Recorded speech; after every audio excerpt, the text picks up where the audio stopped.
എല്ലാ കൂട്ടുകാർക്കും നമ്മുടെ പുതിയ വീഡിയോയിലേക്ക് സ്വാഗതം. ഇന്നത്തെ നമ്മുടെ വീഡിയോ വളരെ രുചികരമായിട്ട് തന്നെ തയ്യാറാക്കി കഴിക്കാൻ പറ്റിയ ചെമ്മീൻ ഫ്രൈ റോസ്റ്റ് ആണ്. ഒരിക്കൽ ഇതുപോലൊന്ന് തയ്യാറാക്കി കഴിച്ചാൽ വീണ്ടും വീണ്ടും തയ്യാറാക്കി കഴിക്കും, അത്രയ്ക്കും ടേസ്റ്റ് ആണ്. ഈ ഒരു ചെമ്മീൻ റോസ്റ്റ് ഉണ്ടെങ്കിൽ ഒരു പ്ലേറ്റ് നിറയെ തന്നെ നമുക്ക് ചോറ് കഴിക്കാൻ പറ്റുന്നതുമാണ്. അപ്പോൾ നോക്കാം എങ്ങനെയാണ് വളരെ രുചികരമായിട്ട് നല്ല കിടുക്കാച്ചി ചെമ്മീൻ ഫ്രൈ റോസ്റ്റ് തയ്യാറാക്കി എടുക്കുന്നതെന്ന് നമ്മുടെ വീഡിയോയിൽ കൂടെ നമുക്ക് കണ്ടു നോക്കാം. അതിനു മുമ്പായിട്ട് ഞാനൊരു കാര്യം പറഞ്ഞോട്ടെ, വീഡിയോ കാണുമ്പോൾ നിങ്ങൾക്ക് ഇഷ്ടപ്പെടുവാണെങ്കിൽ തീർച്ചയായിട്ടും നിങ്ങളുടെ വിലയേറിയ ലൈക്കുകൾ തരാനും വീഡിയോ മറ്റുള്ള കൂട്ടുകാരിലേക്ക് ഒന്ന് ഷെയർ ചെയ്ത് കൊടുക്കാനും വീഡിയോ കുറിച്ചുള്ള അഭിപ്രായങ്ങൾ കമന്റ്സ് ആയിട്ട് അറിയിക്കാനും മറക്കരുത്. അപ്പോൾ ഉടൻ തന്നെ നമുക്ക് നമ്മുടെ വീഡിയോ കണ്ടു നോക്കാം.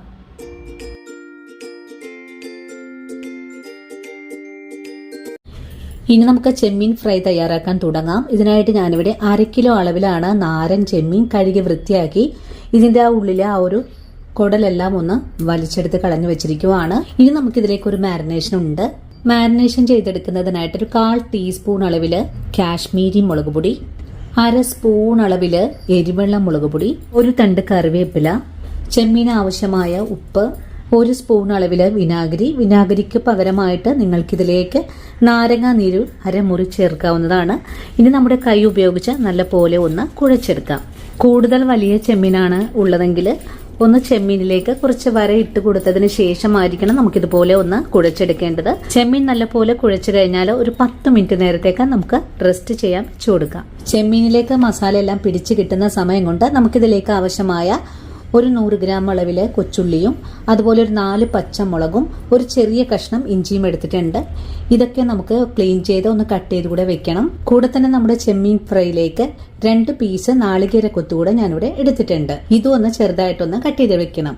ഈ ഒരു സമയം കൊണ്ട് തന്നെ നമുക്കിതിലേക്ക് ഒരു പിടി നാളികേരം ഒന്ന് തിരുമ്മി പാലെടുത്ത് വെക്കേണ്ടതാണ്. നമുക്ക് 1/4 പാല് മാത്രം മതിയാകും.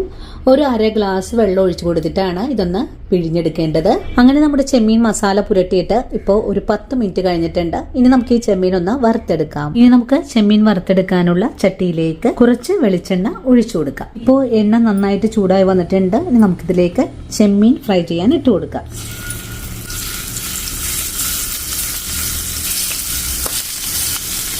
അങ്ങനെ ആദ്യ ചെമ്മീൻ ഞാനിവിടെ ഫ്രൈ ചെയ്യാൻ ഇട്ട് കൊടുത്തിട്ടുണ്ട്. നമുക്ക് 2 തവണ കൊണ്ടാണ് ചെമ്മീൻ മുഴുവനും ഫ്രൈ ചെയ്തെടുക്കാൻ സാധിക്കുന്നത്. ഒരു വശം ഒന്ന് മുരിഞ്ഞു വന്നിട്ടുണ്ട്. നമുക്കിതൊന്ന് മറിച്ചിട്ട് കൊടുക്കാം.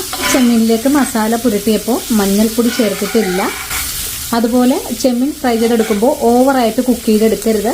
അങ്ങനെ ചെയ്യുവാണെങ്കിൽ ചെമ്മീൻ പെട്ടെന്ന് തന്നെ റബ്ബർ പോലെ ആയിപ്പോകാൻ സാധ്യത കൂടുതലാണ്. ഒന്നുകൂടെ ഫ്രൈ ആയി വരുമ്പോഴേക്കും നമുക്ക് എണ്ണയിൽ നിന്നും കോരി മാറ്റാം.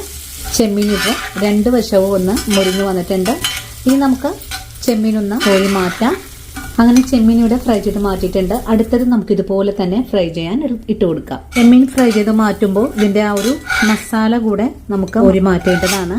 നമുക്കിതിലേക്കൊരു ഗ്രേവി കൂടെ റെഡിയാക്കണം. ആ ഒരു സമയത്ത് മസാലയൊക്കെ ഒന്ന് കരിഞ്ഞു പോവാനും സാധ്യത വളരെ കൂടുതലാണ്. ഇതെല്ലാം ഒന്ന് കോരി മാറ്റേണ്ടതാണ്. അങ്ങനെ നമ്മുടെ ചെമ്മീനെല്ലാം ഞാനിവിടെ കോരി മാറ്റിയിട്ടുണ്ട്. വീണ്ടും ഇതേ പാനിലേക്ക് കുറച്ചുകൂടെ വെളിച്ചെണ്ണ ഒഴിച്ചു കൊടുക്കാം. കുറഞ്ഞ അളവിൽ ഒഴിച്ചു കൊടുത്താൽ മതിയാകും. വെളിച്ചെണ്ണ ചൂടായി കഴിഞ്ഞാൽ നമ്മൾ നേരത്തെ കാണിച്ച നാളികേരവും കുറച്ച് കറിവേപ്പിലയും കൂടെ ചേർക്കാം. ഇനി ഫ്ലെയിം കുറച്ച് വെച്ച് കൊടുത്തതിന് ശേഷം നമുക്ക് നല്ലപോലെ ഒന്ന് വഴറ്റിയെടുക്കാം. നാളികേരം ഒന്ന് വഴറ്റിയെടുത്താൽ പിന്നെ നമുക്കിതിലേക്ക് നമ്മൾ നേരത്തെ കാണിച്ച ഒരു കഷ്ണം ഇഞ്ചി കട്ട് ചെയ്തത് ചേർക്കാം. വീണ്ടും ഒന്ന് ഇതെല്ലാം കൂട്ടി യോജിപ്പിച്ച് ഇളക്കി കൊടുക്കാം. അതിനുശേഷം നമുക്ക് കൊച്ചുള്ളി ചേർക്കാം. ഇനി കൊച്ചുള്ളി നല്ലപോലെ ഒന്ന് മുരിയിച്ചെടുക്കാം. അതുവരെയും നല്ലപോലെ തന്നെ വഴറ്റിയെടുക്കാം. വഴറ്റുന്ന കൊച്ചുള്ളിയിലേക്ക് ഒരു നുള്ളു ഉപ്പും കൂടി ചേർക്കണം. ഒന്നുകൂടെ ഇളക്കി യോജിപ്പിച്ചു കൊടുക്കാം. ഒരു 3 മിനിറ്റ് കൊണ്ട് തന്നെ നമ്മുടെ കൊച്ചുള്ളിലേക്ക് ഇതുപോലെ ഒന്ന് വഴണ്ട് വന്നിട്ടുണ്ട്. ഇനി നമുക്കിതിലേക്ക് ഫ്ലെയിം കുറച്ച് വെച്ച് കൊടുത്തതിന് ശേഷം കുറച്ച് മസാലപ്പൊടികൾ ചേർക്കാം. ആദ്യം ചേർക്കേണ്ടത് ഒരു 1/4 ടീസ്പൂൺ അളവിലും കുറച്ചായിട്ട് മഞ്ഞൾപ്പൊടി, 1 ടീസ്പൂൺ അളവില് ചതച്ച മുളക്, 3/4 സ്പൂൺ അളവില് കാശ്മീരി മുളക് പൊടി, 1/4 ടീസ്പൂൺ അളവിലും കുറച്ചായിട്ട് നമ്മൾ കഴിഞ്ഞ ദിവസം ഇട്ടിട്ടുള്ള പെരിഞ്ജീരകപ്പൊടിയാണ്. ഇതുകൂടെ ഇതിലേക്ക് ചേർക്കാം. ചെറിയ തീയിൽ വെച്ച് തന്നെ പൊടികൾ നല്ലോണം ഇളക്കി ഒന്ന് യോജിപ്പിച്ചു കൊടുക്കാം. നമ്മൾ എടുത്തിട്ടുള്ളത് അയൺ പാൻ ആയതുകൊണ്ട് വളരെ എളുപ്പത്തിലാണ് കേട്ടോ പൊടികളൊക്കെ ഒന്ന് മുരിഞ്ഞു കിട്ടുന്നത്. അതുകൊണ്ട് ചെറിയ തീയിൽ വെച്ചിട്ട് വേണം ഇതുപോലെ ഒന്ന് ചെയ്തെടുക്കാനായിട്ടു. പൊടികളൊന്ന് മൂത്ത് വന്നിട്ടുണ്ട്. ഇതിലേക്ക് നമ്മൾ നേരത്തെ കാണിച്ച പച്ചമുളക് ചേർക്കാം. പച്ചമുളകും ചേർത്തിട്ട് വീണ്ടും ഒന്നുകൂടെ വഴറ്റിയതിന് ശേഷം ഇതിലേക്ക് നമ്മൾ നേരത്തെ കാണിച്ച നാളികേരം പിഴിഞ്ഞെടുത്ത പാലാണ് ഒഴിച്ചു കൊടുക്കേണ്ടത്. പച്ചമുളക് ചേർത്ത് കഴിഞ്ഞാൽ അധികം ഒന്നും വഴറ്റിയെടുക്കേണ്ട ആവശ്യമില്ല. 150 മില്ലി അളവിലാണ് നാളികേരപ്പാൽ എടുത്തിട്ടുള്ളത്. ഇനി നമുക്കിതിലേക്ക് ഒഴിക്കാം. നാളികേരപ്പാൽ ചേർത്ത് ഒന്നുകൂടി ഇളക്കി യോജിപ്പിച്ച് കൊടുക്കാം. നാളികേരപ്പാലൊക്കെ ഒന്ന് വറ്റി ഇതിന്റെ എണ്ണയെല്ലാം തെളിഞ്ഞൊന്ന് പാകമായി കിട്ടണം. അതുവരെ നമുക്കൊന്ന് മൂടി വെച്ച് വേണം വേവിച്ചെടുക്കാനായിട്ട്. അപ്പോഴേക്കും ഈ ഒരു പാലൊക്കെ വെന്ത് നല്ല പോലെ ഒന്ന് പാകമായി കിട്ടും. നമുക്കൊന്ന് മൂടി വെച്ച് കൊടുക്കാം. 2 മിനിറ്റ് നേരം മാത്രം ചെറിയ തീയിൽ വെച്ച് മൂടി വെച്ചാൽ മതിയാകും.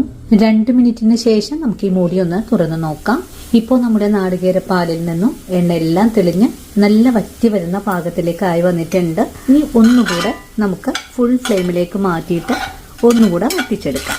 ഇനിയിപ്പോൾ നമ്മുടെ ഗ്രേവിയിലേക്ക് ഫ്രൈ ചെയ്ത ചെമ്മീനും കൂടെ ചേർത്ത് കൊടുക്കാം. എല്ലാം കൂട്ടി യോജിപ്പിച്ച് ഇളക്കി കൊടുക്കാം.